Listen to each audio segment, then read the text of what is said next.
Okay, guys. Um, Good evening, everyone. I'm Nida Fareen. Wholeheartedly welcomes you all on behalf of the Radicals in today's group discussion on the topic current situation in Myanmar.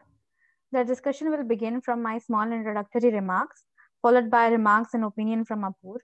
Then it will be open for all of you to present your information and opinions on the topic. You may raise your hand, and one by one, everyone can speak.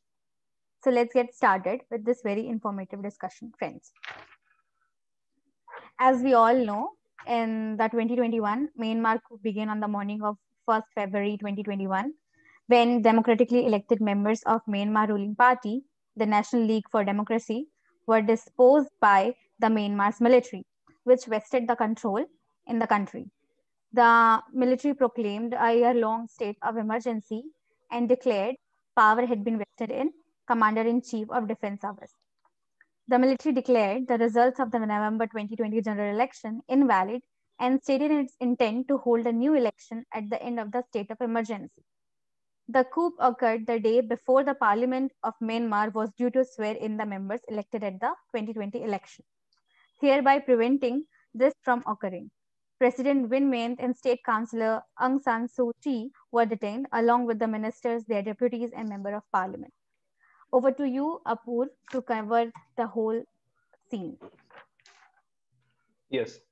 So first of all, we'd like to know who was Aung San Suu Kyi. So Aung San Suu Kyi was born in 19 June 1945 in Yangon, Burma. In a human rights activist, she is a human rights activist and Nobel Peace Prize winner and State Councillor of Myanmar. Suki was not able to be president. Instead, she became the State Councillor of Myanmar and she brought some democracy to her country with non-violence. But on 1st Feb 2021, Aung San Suu Kyi was arrested and removed from power by military during the coup d'etat.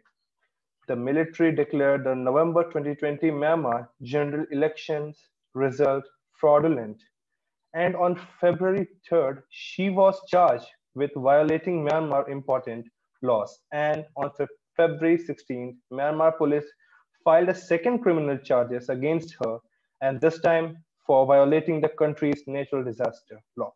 Over to you, Abhishek. Okay, thank you, Apur. So, friends, first of all, let's come to a very basic idea of why we are discussing this topic. Because as we all are students who are born after the 2000s, so we have never witnessed such an event where such type of things has been done in any democracy. So it is our first time, and so it becomes very important that while we are witnessing such an event, we should keep in mind that what exactly is happening. And what is happening now in Myanmar is very critical, because we are seeing that one by one, all the democracies in the world are facing challenges, like the challenges which we have seen in America also, the attack on the Capitol Hill, and now in Myanmar also. So Myanmar also become important because it is our neighboring country, and so it is worrying because the current it is often been said, and it is often been written by many of the diplomats around the world, that the current situation is Myanmar is like that the military of the Myanmar is in good terms with the Chinese government. And as we all know that Chinese troops and the Chinese government has always adopted a policy of divisiveness, and they were always against India and they always try to manipulate the global world order. So it will become difficult for us as a country if Myanmar also gets involved in what China is trying to do. So it becomes very necessary that we as a responsible neighbor help Myanmar to restore their democracy and help Myanmar in these times of difficult situation. And Aung San Suu Kyi is not a new name, and Indians, our country have a very great relationship with Myanmar because such leaders were there like Aung San Suu Kyi, and whatever may be the government in India, but we always had good relationship with Myanmar. So now it's worrying for us what's happening in Myanmar, and it's equally important to analyze what effect it can have on such democracies like ours and what responses of the worlds are. So now I would like to open this discussion and invite any of you who would like to put any information or any opinion or anything like that. You may first raise your hand.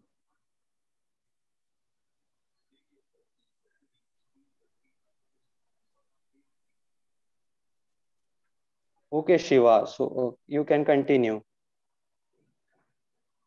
Yeah, thank you, Abhishek. As you rightly pointed out, there is a China factor which has played a vital role in providing the oxygen to this coup. But this is not new for Myanmar. Initially, in 1988, this has happened, and military enjoys enormous power there. Like they have about 56 representative in their upper house and about the 110 in their lower house. So we can't call them a full-fledged democracy. There has been authoritarian regime from the inception, and there are several reasons because of which this coup in Myanmar has been caused. First is which the official reason which the military has been telling, that is irregularities in the election. And the second is the hunger for the power. The general Min Aung, his tenure was about to end, and hence he took the charge. And the last, which I think is most prominent one, is the business relations. His relatives have huge business in Myanmar, and as Aung San Suu Kyi, as she did not favor them from initially, and these are several reasons. As we know, Myanmar is also a corrupt country in corruption perception index. Its rank was 137th. And there are several other factors like China. The general Min Aung has very close relation with China. FM of China, foreign minister of China told Min Aung that he is like his brother. When all other countries, all other foreign powers like Australia, they said that they stand with Aung San Suu Kyi.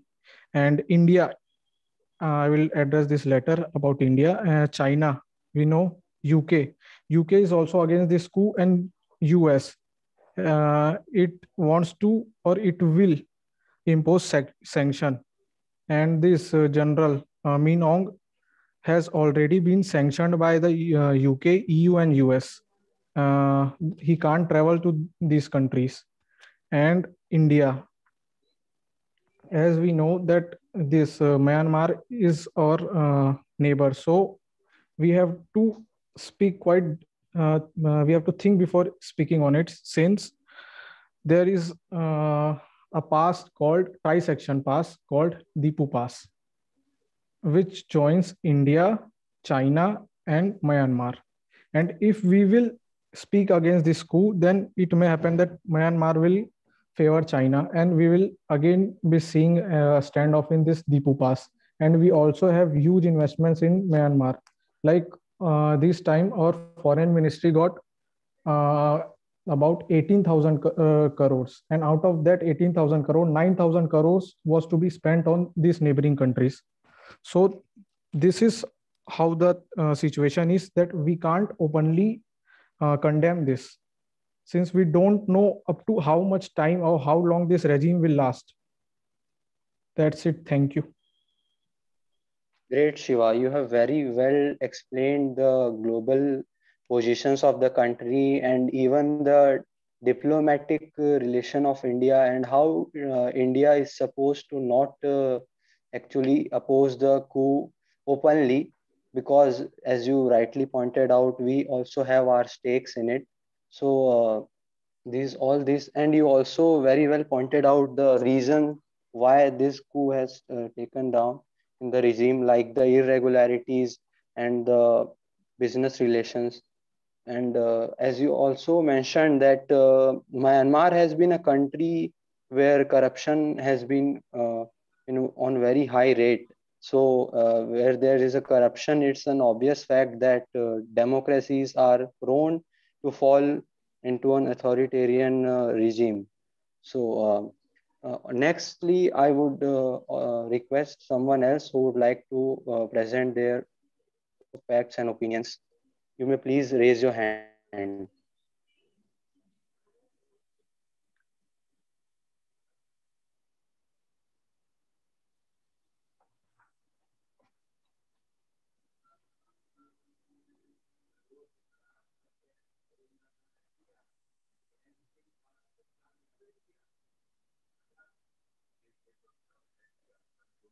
Okay. So one of the few questions which I had regarding this whole issue was that what is the United Nations doing about this? Because United Nations has a greater role in because the whole motto of United Nations is that the world government should adopt more and more democracies. The country should adopt the democratic form of government. So, what's the response of United Nations? Can someone put light on this? Yes, actually, I was reading newspaper today. It has been written that the European Union and United Nations both had condemned the military coup. They had classified it as illegal, as United Nations job. The main job of United Nations is to maintain peace and stability in the world. So it is highly, they have classified as a highly illegal, as there was a government which was appointed through public representation, and it is they are talking to the general about how to resolve this, as it is against the rule of any country, and they are putting sanctions toward Myanmar and its leader. Even, even I would like to contribute. Like since on the onset of the coup, residents in urban centers such as Yangon staged, they were striking pots and pans in the unisons every evening as a symbolic act to drive away evil, as a method of expressing their opposition to the coup. And even on the 2nd February, healthcare workers and civil servants across the country launched a national civil disobedience campaign in the opposition to the coup, with worker from dozen of the state-run hospital and institution initiating a labor strike. So, anyone like more to add? Apurv, as you rightly pointed out, that even the civil servants and the major workforce of the country is opposing these regimes. So, can we say that all the people who are not in the military are united against this, or is there anything hidden ties, political ties, who are supporting the military? By seeing this, that it proves this only that they are that there is some. Yes, like we have seen in our country that separatists from Jammu and Kashmir have found to, fuel the terrorism activities in the valley. So, is it any kind of situation like in Myanmar? Yes, actually, I read it that the opposition party first claimed that the elections were unconstitutional and there were corruption during the election process. So they are supporting the military regime on the country, and they are with the military that there should be 1 year emergency rule in the country, and then the re-election should take place.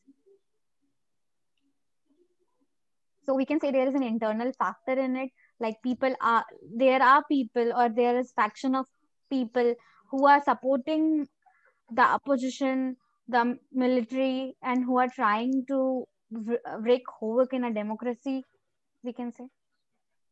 There are many public protests and have also emerged in the wake up of the coup, like on 2nd February. Some Yangotis staged a brief 15 minute protest rally at 8 p.m., calling for the overthrow of the dictatorship and Suu Kyi's release. So, yes, there are some planning something for this. Okay, so what I have gathered actually is that whenever there is a, you know, uh, there is a challenge to democracy or there is attack on to destabilize the country, the first step is that whichever party loses the election, they tend to not accept the mandate of the people. Like that, the exactly same thing we saw in America also. The former president Donald Trump and his party were reluctant to say that there have been, something bad in the election and something unfair in the election, and they were supposed to win and all that. And it took, it grew so much that what we saw in the Capitol Hill was the extent of uh, those things which were spread by the then president. So this is what even happened in Myanmar. The first thing was that the elections are unfair. So the whole narrative builds from there actually. Uh, do someone else have anything else to add?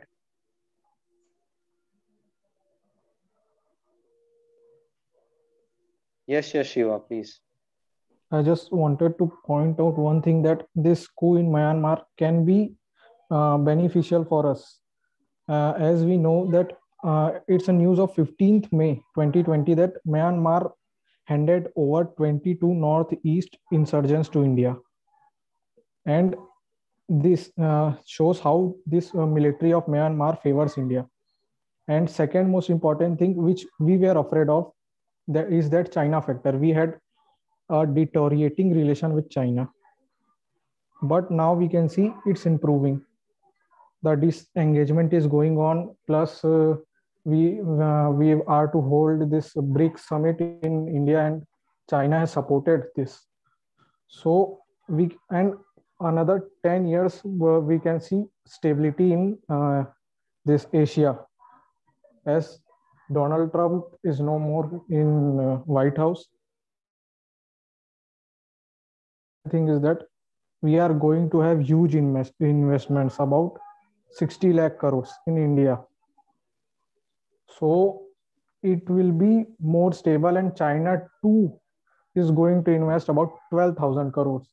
So China wants us to clear their FDIs. That's why this will favor, and China factor will not work here. That Okay, so overall, we can say that India has a very great potential to actually extend its power and its dominance, we can say, in a good way, in a positive way, its dominance and support not only in our subcontinent but to all over the world. So anyone else has got something else to say?